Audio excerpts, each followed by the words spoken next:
This is the story of my 2023, and one story in particular when I went to London and I thought I was going crazy story. 2023 started, I was going into it worried about my kidney health. I'd had a lot of calls from doctors, blood results were all over the place, my kidneys. I just had a biopsy to check the kidneys in the prior December 2022, but I went into the year determined. I had a lot of videos to edit that I put off for a while, and basically I started off the first 2 months I was doing just editing every day on the videos, determined to keep posting videos. Like I say, I had a cloud of the health issues with my kidneys over my head. I was feeling revved up for the year, feeling really I got into a great routine. I started getting up really early. It was freezing, it was still dark. I was getting up at 7:30 in the morning, which is very early for me, and I was going out for a walk first thing, coming back, I was reading, editing videos for the first, I think, 2 or 3 months, and I decided I wanted to go to London. I booked a trip. I intended to film in a video there. It was a free day. It was at the end of March. I stayed at a new area, a hostel in Paddington. My first time really staying in Paddington. And at first I went to the hostel. I checked in, it went really well. I chatted well with the barmaid there. We got along really well. But then she showed us to my room, my bunk, and it looked like they were shifting beds around. It was under construction. They put me in this middle bed, or they tried to, and I just didn't like it. I didn't book that, you know. So I said, look, I booked a 4-bedroom, I think it were, 4-bed dorm, and they tried giving me like an 8-bed, and it just looked really shabby, this hostel. After a lot of faff, and I was waiting downstairs after being checked in, waiting for ages. She was sorting it out. I think she was called Sasha. I got a bed, and the bed was alright, to be fair. It was a bottom bunk, which I wanted. I liked the bottom bunks. Just one other guy there. One other guy. I didn't talk very much. I went out, hit the streets of London, and I was pumped.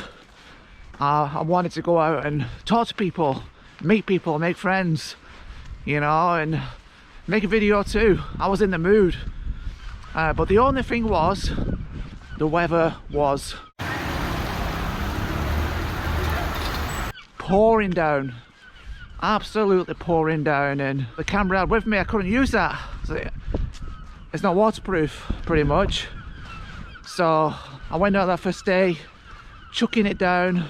I ended up kind of just walking around aimlessly in London, actually, and ended up in Chinatown. It was time for something to eat, so I was trying to decide. Chinatown was busy. I decided to go in a restaurant by myself. I was kind of faffing around in Chinatown for a while, and I kept going back, and then there was this waitress stood outside, and in the end I'm like, yeah, I'll just go in here. Just stuck a bit of wet here. She put me in, it was a busy restaurant, she put me in the middle table. I didn't like being in the middle table, really. I just wanted to be a bit out of the way, not in the middle of the... So I asked to move tables. She put me in a corner, actually. I ordered my chow mein. It was nice, but then this couple sat down next to me, and it was really packed by this point. I was tucking in my food, I was enjoying it. But this man on the other table, this table's dead close as well, by the way. I'm not sure where I'm going here. Anyway, this man, he was coughing and spluttering, and he was pretty much opposite me, like there was not much distance.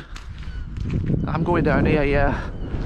It looks like it's private, but I don't know, I don't think so. He was coughing and spluttering, but I was in the middle of the food, and I was thinking, you know, he was like blowing his nose, he was all bunged up, and I just felt really like cheeky to ask to move. especially when I was eating none of my food as well. So I kind of thought, oh, it'd be all right, you know. So that day happened. I ate the food. I left there. I walked back to the hostel. And this was on the Friday, the first day. And like I said, the first day I was revved up. But what happened that trip was the next 2 days, I just felt I didn't gel in the hostel. I was feeling, I just felt lost. I felt empty, and the rain was coming down once again. It was just, the forecast was rain, and I just had no intention of getting the camera out. I just did not feel like it. I just felt really strange for me, but that's what I wasn't feeling. I wasn't feeling it at all. And some events in the hostel just made me feel like I weren't myself. I think it had been a few years since I'd gone to a hostel at this point, since before COVID, so I was rusty. Like I say, I was just walking around, I was unsure where to go in London, and I just didn't feel in the mood anymore. By Saturday, the day after, I just felt like that kind of energy to talk to people and meet people and make things happen went from me. It disappeared. Then a crazy thing happened in the hostel where I really thought, I got paranoid. In the middle of the night, I was sleeping. You have to look after your goods, you look after your wallet, your belongings, your valuables. And I was sleeping with them under my pillow, so I sleep on my wallet. 2 more people come in at like 3 or 4 in the morning, woke us up. It was dark, and you know, you kind of sleep through it. And then I woke up, I felt under the pillow, my wallet wasn't there, and I panicked.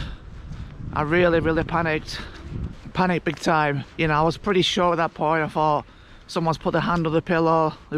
Those travellers who come in and took it. I went down to the bar, to the lady behind the bar, and I says, look, I told her, I says, you know, I told her a story, and she says, nobody would have taken it, you know. And so I went back up to her, good luck, I didn't see it.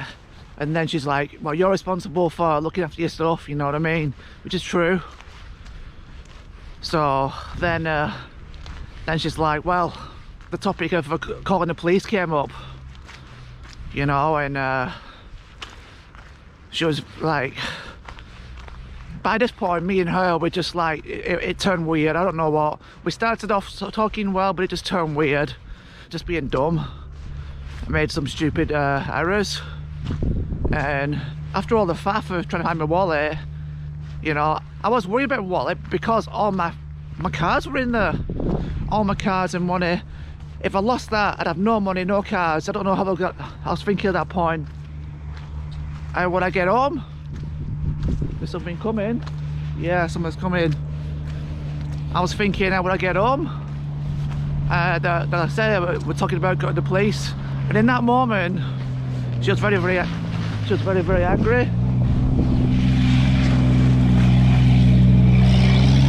very angry at this point, and I was really revved up. And then what happened was, I was keeping my wallet in my jumper top, and it had 2 pockets, which I didn't realise. I felt it.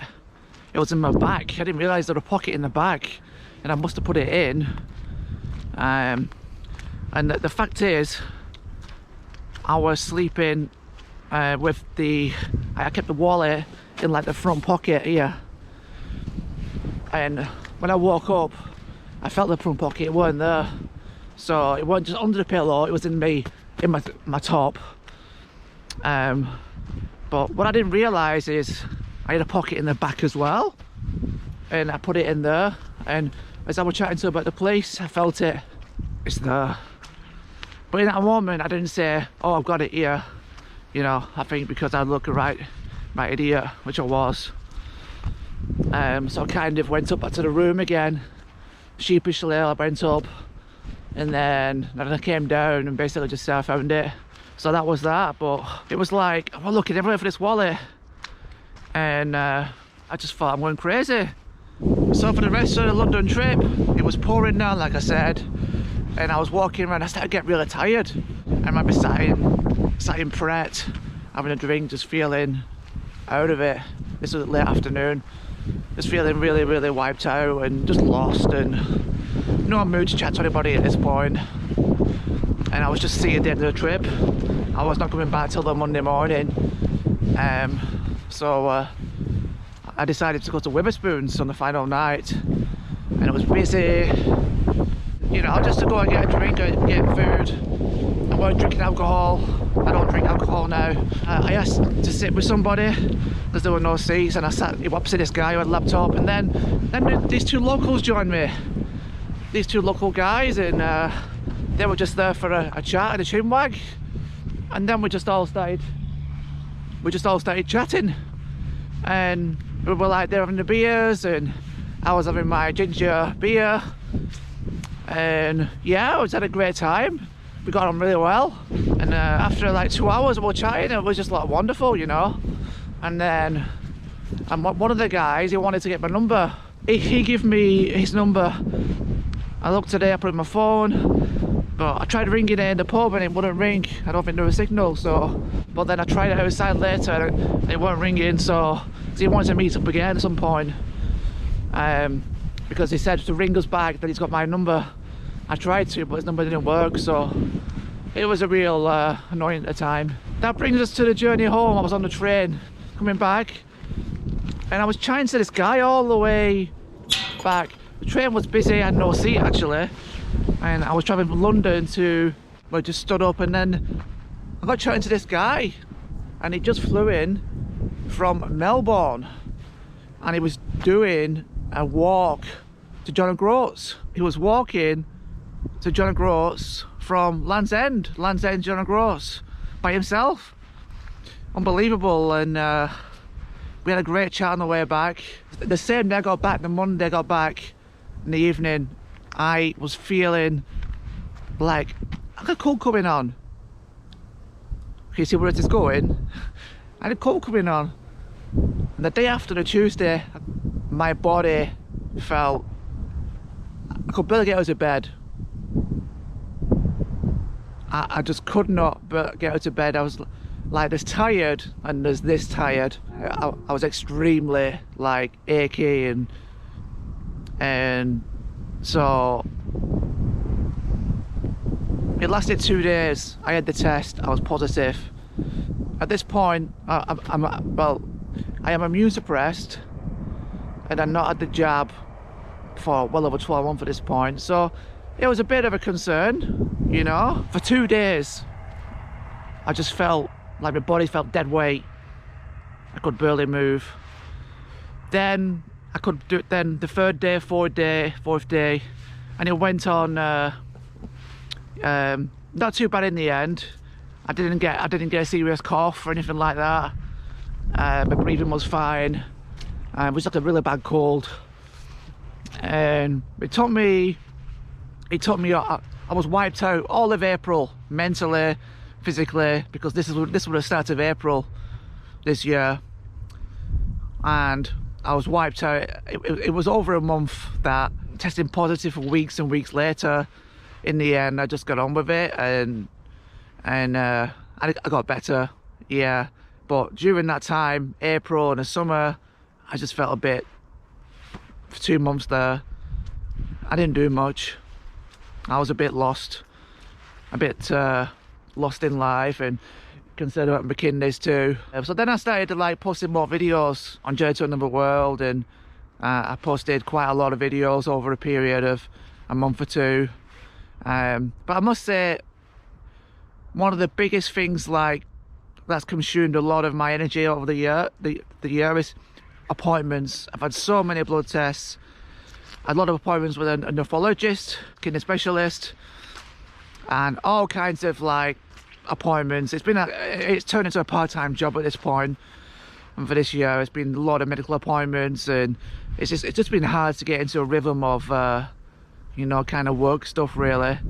I've not been mentally there to do work stuff, and I do the videos because I really enjoy doing that. It does take it out of me a lot of time as well. Later in the summer, I went to some family holidays. Went to Falmouth and Newquay with the family, really good. To Cornwall, had a couple of trips there. I had some relatives visit me in Burnham-on-Sea, where I lived. Had a few days in August. That brings us to now, really. My kidneys have never been so bad. I've got more appointments coming up January 2024, and next really, you know, big appointment where it looks like I need dialysis. So going into this year 2024, that's the only thing really I can think about, is how my life's going to adjust to having dialysis. But the more I find out about it, the less kind of concerned I am about dialysis now. I understand I will feel well once I'm set up. You know, I need the dialysis, a tube or something inserted in my stomach, a tube coming out. I have to drain my own fluids every day. But once I'm used to that, life goes on like normal, and it shouldn't be too time limiting as well. I'm currently kind of pending the waiting list with Bristol Southmead for a new kidney transplant, which I need. My hemoglobin is just a bit too low. My hemoglobin is down because my kidneys are not working so well, and that's making my red blood cells, hemoglobin, way lower, like half what they should be. Even now I'm talking to you, even now I think I'm feeling all right, but really when you're in it, you get used to how you're feeling. And I know I'll feel a hell of a lot better once I'm better, but right now, like I say, I've got used to this new normal. And yeah, like I say, I'm doing pretty well. That sums up the whole year. It's medical appointments, Cornwall twice, that London trip which I didn't film. I just felt lost, and I was at a point where I didn't trust myself traveling anymore, you know, with how I felt. But I just realized that can happen to anybody. I just think a combination of like the hostel where I was staying, the area, and just my mind at the time, it affected everything. And I got lucky, I got COVID. It knocked me out for a couple of months, but I was fine overall. Going forward into 2024, I'm looking forward now, and it's never been so clear where I can see a vision of making videos, going traveling. I love to do it. I love adventuring. I love traveling, as you know, and I want to share some of these adventures. I want to go on some wild adventures. It's going to be tough 2024 because I'm going to have some bags with dialysis, and maybe I will talk about that more when it happens for people who are interested in kidney failure. But overall, I think, you know, the future, there's a big future there. I can see a big future, a long future. There's no question I will get through this with my kidneys. I will get a transplant. There's going to be, you know, life's going to be a challenge, but we'll get through it. And anyway, I hope you have a wonderful new year. And what are your plans? Let me know in a comment. How was your year 2023, and what are your plans for 2024? Is there anything different that you want to do? And yep, I'm going to keep posting videos on this channel. Our goal is to keep posting and getting monetized. It's because traveling comes at a cost, comes at an expense, and I'm putting it all up myself. And yeah, I want to do this. I wanted to fund the travels, ideally with YouTube. First things first, you know, you enjoy the videos. I keep posting great content, adventures, real raw content. So if you got this far, I just want to say, now I don't know when I'm walking, I'm going to walk back now. If you got this far, I just thanks for watching and all the videos you've seen this year. I really appreciate it, and you want to help this channel, support us for the future, and you're not subscribed already, you can do that. That would be wonderful. So I'm just in some laid dirt track here, and yeah, if you want to see more videos and stories like this, just leave a comment, let me know you enjoyed it, because I do enjoy our walking and talking videos too, like this. And maybe I've got lots of stories I can share. If you want to hear those, just let me know. Okay, thank you and peace.